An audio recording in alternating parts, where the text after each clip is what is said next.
peuple de Dieu. Que le Seigneur vous bénisse. Nous croyons que si aujourd'hui nous sommes encore là avec vous, parce que nous voulons un peu partager un thème qui est aussi important. Vous savez que la parole est notre nourriture. C'est ce que le Seigneur avait dit. Chaque fois qu'on va se retrouver, que nous puissions quand même partager le pain et le vin. C'est la Sainte Seine qui a été instituée. Et nous croyons aussi que le pain c'est la parole et le vin c'est l'esprit. Voilà pourquoi chaque fois on peut se contacter. Il faut qu'il y ait quand même ce partage là aussi pour que ça puisse nous aider en tant qu'enfants de Dieu, parce que nous avons toujours besoin de la parole. Alors notre venue cet après-midi, c'est que nous voulons partager une chose dans nos séries, parce que nous aurons beaucoup de séries sur le partage. Ce que nous voulons dire aujourd'hui sera aussi vraiment important. Nous voulons parler sur le mariage d'Isaac. C'est notre thème, le mariage d'Isaac. Vous devez comprendre qui est Isaac, pourquoi nous sommes attelés à partager ce message-là, parce que nous croyons dans ce message. Il y a plusieurs vérités, il y a plusieurs révélations, il y a plusieurs secrets que Dieu a cachés, car pareil d'Isaac c'était dans l'ombre, pareil d'Isaac c'est aussi la prophétie, c'est la révélation. Voilà pourquoi nous avons pensé que cet après-midi nous puissions un peu partager ce grand mariage-là. Alors, pour commencer, nous voulons prendre notre livre, la Bible dans le livre de Genèse, pour chercher un peu à comprendre qu'est-ce qui s'est passé.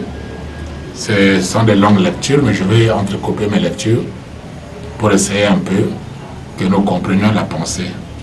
Genèse chapitre 24, je commence d'abord par le verset 1, la Bible dit « Abraham était vieux, avancé en âge, et l'Éternel avait béni Abraham en toutes choses.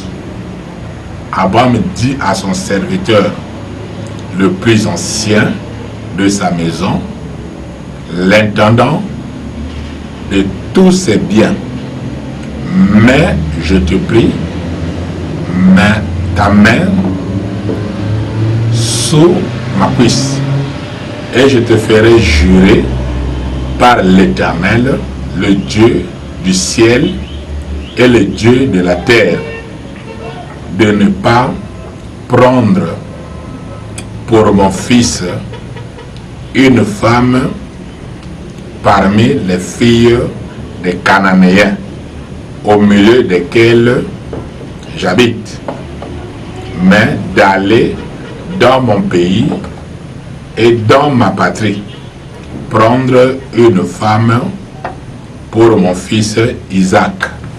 On peut peut-être d'abord s'arrêter là pour chercher à comprendre un peu quelle était la pensée de Dieu. Nous savons que la Bible nous dit qu'Abraham était avancé en âge. Abraham a attendu un enfant, selon la promesse de Dieu, mais cet enfant n'est jamais venu, parce que le Seigneur lui avait dit, si nous prenons dans sa vocation qu'il devrait sortir de Ur en Chaldée, qu'il parte dans un autre pays, c'est là qu'il devrait lui bénir. Abraham c'était déjà un homme béni. En sortant d'Ur en Chaldée, il avait déjà tout. Mais la bénédiction dont Dieu parle n'était pas une bénédiction matérielle, mais c'était plus l'enfant, parce que selon Dieu, Abraham devrait être le père d'une multitude. Quand on parle de multitude, une descendance nombreuse, cela impliquait simplement qu'Abraham devrait avoir des enfants. Alors, avoir des enfants, c'est avec la femme qu'Abraham aimait le plus, donc sa femme Sarah. Mais ce qui est compliqué, c'est quoi? Dans le cheminement de Dieu, parce que Dieu connaît toutes choses, Dieu a permis à Sarah d'être d'abord stérile pour contempler ou manifester ta puissance.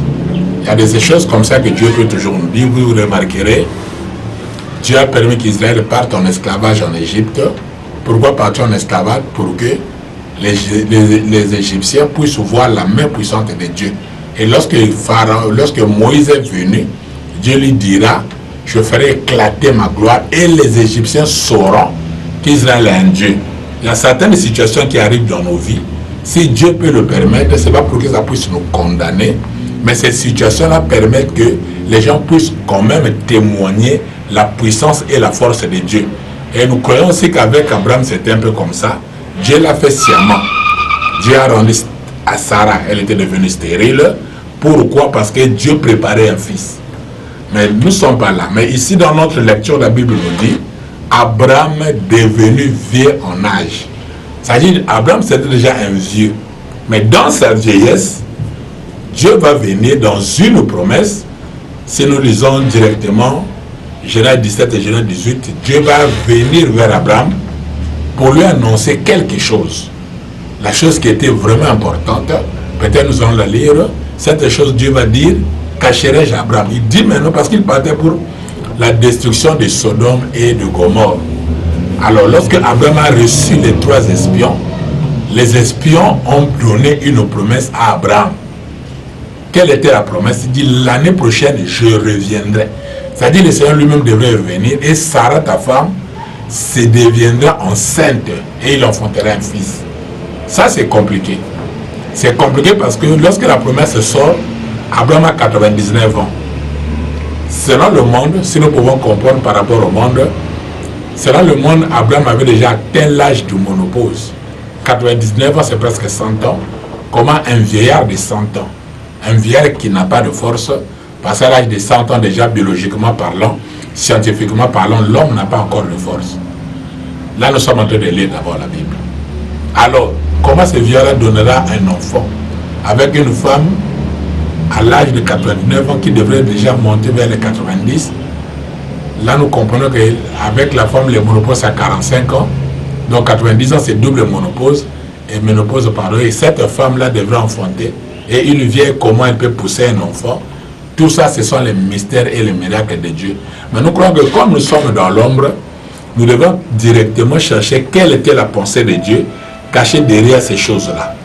Alors, quand maintenant, la promesse est sortie, nous pouvons peut-être lire la promesse, avant que nous continuions là où nous venons. Et quand la promesse est sortie, quand Dieu promet, Dieu réalise. Voilà pourquoi Dieu aussi devrait réaliser. Il a fallu aussi à notre maman Sarah qu'elle puisse aussi enfanter un fils et que ce fils-là devrait directement devenir aussi une grande postérité. Alors, ici, nous pouvons directement prendre dans le livre de Genèse chapitre 18. Malheureusement, je ne veux pas beaucoup lire, mes lunettes là n'éclairent pas bien, mais nous allons toujours essayer. La Bible dit, alors ils dirent, où est Sarah? Ça, c'est les instructions qu'Abraham a reçues. Lisez l'histoire. Je suis dans le verset 10. L'un d'entre eux dit, alors, je commence par le verset 9. Alors ils dirent, où est Sarah, ta femme? Et il répondit, elle est là, dans la tente.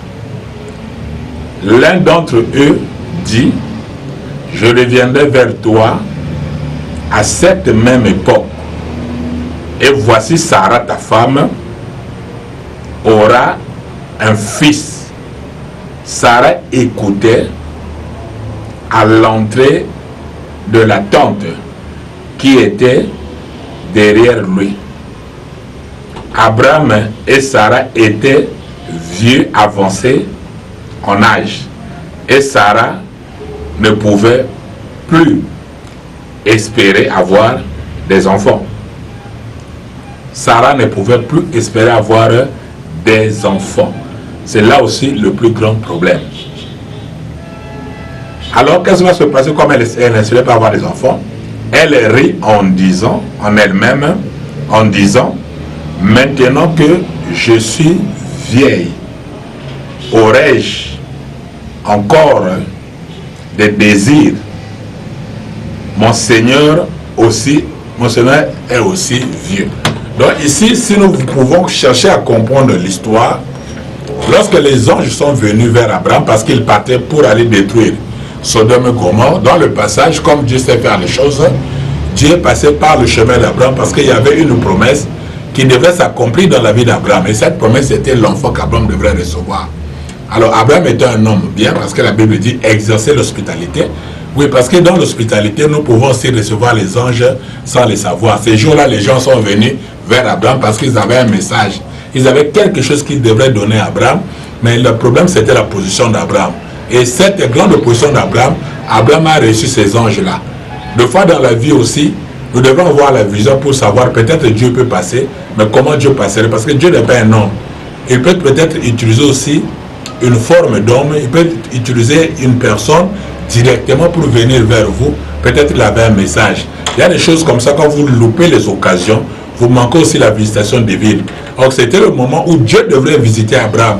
Mais pour que Dieu puisse visiter Abraham, Dieu a choisi un moyen. Mais le problème, c'était qu'Abraham devait être sûr. Il devait être vigilant pour comprendre que non, ces gens qui sont venus, ce sont des seigneurs. Abraham les a reçus. En les recevant, voilà pourquoi lorsqu'ils étaient en train de parler, lorsqu'ils étaient en train de causer, qu'est-ce que la Bible dit? La promesse est sortie. Alors l'ange va dire à Abraham, où est Sarah ta femme? Abraham dit, elle est dans la tente. L'ange lui dit, l'année prochaine. Je veux bien que nous prenions ça parce que lorsque nous allons commencer à prêcher, on va comprendre. L'année prochaine, je reviendrai. Et Sarah, ta femme, sera enceinte et il enfantera un fils. C'est-à-dire, la promesse est sortie une année avant l'accouchement de Sarah. Que Sarah devrait avoir un fils et le fils là, c'était l'héritier ou le fils de la promesse. C'est comme ça que la chose est partie. Si nous poussons encore nos réflexions, nous remarquerons aussi que Sarah va enfanter un fils qui lui donnera le nom d'Isaac. Et le fils qu'on a donné, mais Isaac venant comme fils, le plus grand problème c'était quoi? Le jour où Dieu donne la promesse, le jour où Dieu donne la révélation sur la naissance d'Isaac, la Bible nous dit que Sarah qui était derrière la porte, en train d'écouter la conversation du Seigneur lui-même avec Abraham, Sarah va rire. Elle va dire, maintenant que je suis vieille, parce qu'elle n'avait plus d'espérance, elle n'avait plus d'espoir. Pourquoi? Elle était déjà devenue vieille en âge. Remarquons bien, elle avait 89 ans et cet accouchement devait se faire, nous croyons, à l'âge peut-être de 90 ou 91 ans, parce qu'elle devrait enfanter, comme la Bible dit, l'année prochaine. Année prochaine, c'est 89 plus 1, ça fait 90. C'est là où Sarah devrait avoir un fils. Et si nous croyons que nous devons être sérieux avec les Écritures, que Dieu soit glorifié, parce que les Écritures disent ce qu'il veut dire. Alors, dans ce cadre-là, Sarah a eu maintenant l'enfant parce que la promesse est passée. Isaac est venu, Isaac a grandi. Maintenant, Isaac devenait grand.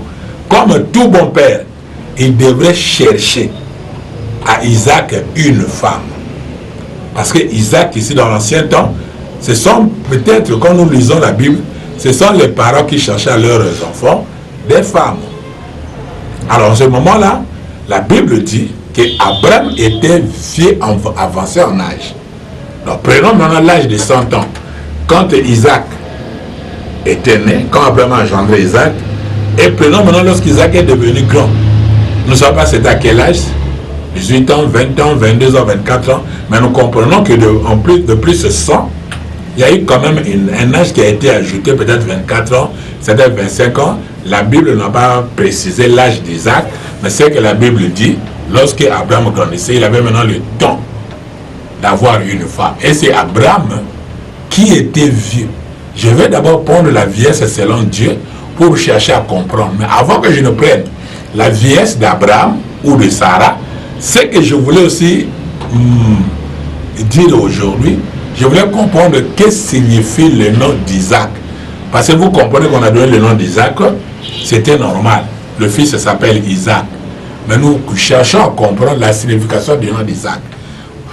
Nous avons lu dans la parole, lorsque le Seigneur a donné la promesse, Abraham que Sarah va enfanter, Sarah qui était derrière la porte dans sa tente, elle entendait ce que le Seigneur disait avec Abraham. Et qu'est-ce qui s'est passé? La Bible dit que Sarah a ri. Il y a eu un rire de Sarah en disant, peut-être c'était un rire moqueur, mais en disant directement, maintenant que je suis comme ça, j'avais 15 ans, j'avais 20 ans, j'avais 22 ans. Je n'ai jamais reçu des enfants. Mais à l'âge de 89 ans, maintenant on va me donner un enfant. En tout cas, chez Sarah, je ne sais pas s'il a trouvé ça, c'était un leurre. Je ne sais pas qu'est-ce qu'elle a trouvé, mais en réalité, la Bible dit que Sarah a ri. Pourquoi Sarah avait ri? Parce que pour elle, c'était une plaisanterie. Pour elle, elle ne croyait pas à tout ce qui s'était dit, on dirait.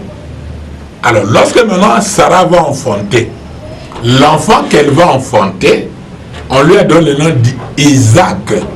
Que veut dire Isaac? Isaac veut simplement dire rire.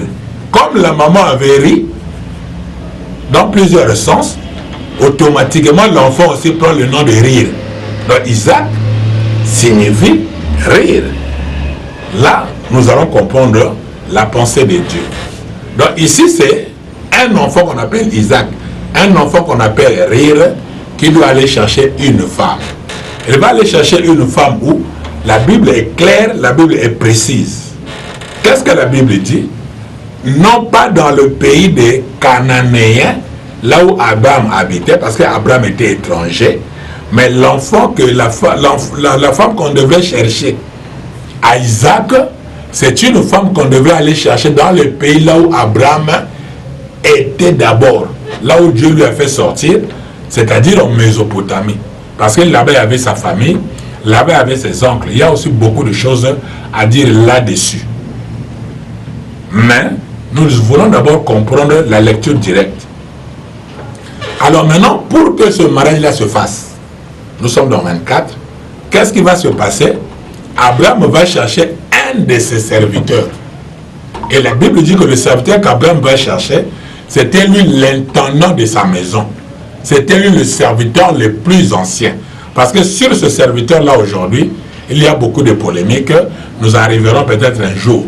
Mais le serviteur dont on nous parle ici, si nous prenons le contexte là où nous sommes, c'est un serviteur qui est anonyme. C'est un serviteur qui est anonyme. Peut-être on reviendra sur plusieurs débats. Alors, le serviteur, quand il est venu, Abraham lui demanderait d'aller d'abord chercher à son fils une femme dans son pays. C'est-à-dire c'était un retour que le serviteur le plus ancien devrait partir. Pas n'importe où, dans sa patrie. Pas n'importe quelle patrie, là, dans sa famille. C'est-à-dire le serviteur avait la mission d'aller chercher une femme à Isaac, où? Dans le pays d'Abraham. Ça, c'est encore un autre problème. Mais pour que le serviteur puisse partir, automatiquement, nous devrons comprendre, la Bible dit que le serviteur devrait jurer sur la cuisse d'Abraham. Jurer sur la cuisse d'Abraham. Pourquoi jurer sur la cuisse d'Abraham? Parce que, quand on jure sur la cuisse est un lieu d'intimité. La cuisse est une partie du corps sensible. C'est pas n'importe qui doit voir la cuisse. La cuisse est une partie du corps qui est réellement sensible. Nous devrons comprendre aujourd'hui, si nous prenons par rapport aux lois lévitiques, nous allons comprendre qu'Abraham c'est un sacrificateur, est un véritable sacrificateur. Il s'habillait d'abord des robes, comme les Lévites ici. Si nous prenons même les sacrificateurs, ils avaient des longues robes. Alors Abraham aussi avait une longue robe. Et curieusement, il y a une deuxième chose. Lorsque Dieu dit à Moïse de faire des caleçons de fin lait au sacrificateur, nous sommes là déjà directement dans Exode chapitre 29, dans Lévitique je crois 8, vous comprenez que les caleçons devraient commencer de la hanche jusqu'au genou. Or que le cuisse se trouve entre la hanche et le genou, donc le caleçon là cachait la cuisse. Si aujourd'hui le serviteur doit toucher la cuisse, c'est-à-dire Abraham devrait enlever son caleçon. Alors en enlevant le caleçon, si le serviteur le touche, il voit la nudité d'Abraham. Ça c'est autre chose. Quand le serviteur met sa main sur la cuisse, si la cuisse n'a pas automatiquement de caleçon, il doit avoir la nudité. Alors vous remarquerez avec le Seigneur Jésus, quand il revient pour le combat d'Armageddon et pour la fête des noces, dans le livre de Apocalypse chapitre 19, la Bible dit qu'il y avait un mystère qui était écrit sur la cuisse de Jésus-Christ. Le mystère, c'était Seigneur de Seigneurs, Roi de Rois. Remarquez, quand est-ce que nous voyons sur la cuisse de Christ est écrit Seigneur de Seigneurs. Nous voyons que là, vraiment, nous nous apprêtons déjà à la fête des noces et nous nous apprêtons sur la guerre d'Armageddon. Là, il y a deux choses. Là, ici, il y a deux choses. C'est là où on va découvrir la cuisse de Jésus-Christ. Il y a beaucoup à dire. Alors, dans ce cadre-là, le serviteur devrait jurer sur la cuisse. La question me vient, pourquoi jurer sur la cuisse? Je laisse directement dire que la cuisse, c'est un lien d'intimité. Donc, celui qui jure sur la cuisse a la capacité de voir les profondeurs d'un corps. C'est-à-dire, ici, le serviteur d'Abraham avait déjà la vision du profondeur d'Abraham, parce que ce n'est pas n'importe qui doit voir la cuisse. Voilà pourquoi même lorsque nous voyons le retour de Jésus-Christ, quand on démontre sa cuisse, nous comprenons directement, il vient aussi avec l'épouse pour qu'il fasse cette fête de noces avant le combat d'Armageddon. Ici, c'est ça aussi ce qui est une vérité. C'est-à-dire, nous ne pouvons voir la nudité d'un mari que seulement si nous sommes dans sa chambre avec ce mari-là. Voilà pourquoi, même ceux qui disent, et c'est la vérité, le jour où le Seigneur Jésus, là aussi il y a des polémiques, était mis sur la croix, les uns disent qu'il était quasiment nu, les autres disent qu'il avait un petit linge qui cachait son sexe. Nous ne sommes pas dans ces polémiques-là. Mais nous voulons simplement dire, la croix ici était une bénédiction pour les uns et était une malédiction pour les autres. Ici, nous devrons comprendre, parce que la nudité d'un homme, comme Moïse le dit, qu'une personne ne peut pas voir la nudité d'une autre personne. Une femme ne peut pas voir la nudité d'un autre homme. C'est une malédiction. Donc, sur ce jour-là, sur la croix, nous, la femme, nous étions bénis, parce qu'une femme qui voit la nudité de son mari, c'est une bénédiction. Mais par contre, une femme qui voit la nudité du mari d'une autre personne, c'est une malédiction. Voilà pourquoi ce jour-là, sur la croix, nous étions bénis, parce que nous sommes l'épouse, bien que nous ne sommes pas comme nous étions des Français sur la croix, mais les femmes qui n'ont pas été l'épouse ici, c'était une malédiction pour eux. Et si nous voulons jurer, donc ici la femme, le serviteur doit jurer. C'est un serment. C'est un serment que le serviteur devrait faire pour dire que j'irai chercher une bonne femme pour mon Seigneur Isaac. Voilà pourquoi il devrait se déplacer. Waouh! Là, c'est la vérité. J'irai chercher une bonne femme pour mon Seigneur. Le serviteur devrait partir et Abraham prendra encore soin de lui donner les présents. Parce que pour aller épouser, il faut qu'il y ait des présents. Le serviteur prendra soin pour lui donner les présents. Il lui donne tous les présents possibles pour qu'il puisse voyager avec. Vous savez qu'il voyagerait avec les chameaux et avec beaucoup de butins pour aller chercher la femme. Et en partant maintenant, qu'est-ce qui va arriver? Il est arrivé dans une ville, et dans cette ville-là, parce qu'il est l'ancien de la maison d'Abraham. Il était le serviteur le plus ancien. C'est-à-dire, nous croyons qu'à la sortie d'Abraham, de Ur en Chaldée, il était toujours là avec Abraham. En venant directement dans le pays des Cananéens, il était toujours serviteur d'Abraham. Donc il connaissait bien le terrain. Parce que celui qui doit négocier doit connaître réellement, doit connaître facilement le terrain, et il doit aussi connaître la famille. Parce que beaucoup de gens aujourd'hui font beaucoup d'amalgames. Ils ne connaissent même pas le terrain, mais ils veulent connaître un peu la famille. Aujourd'hui, pour prêcher, il faut d'abord avoir la connaissance de la parole, pour expliquer véritablement la parole de Dieu. Ce n'est pas par hasard, parce qu'Abraham avait beaucoup de serviteurs. Ce n'est pas par le serviteur le plus ancien, c'est lui-là. Pourquoi? Parce qu'Abraham savait que le serviteur là, le connaissait, il connaissait sa famille. Gloire à Jésus. Et le serviteur est allé. Où est-ce qu'il est allé?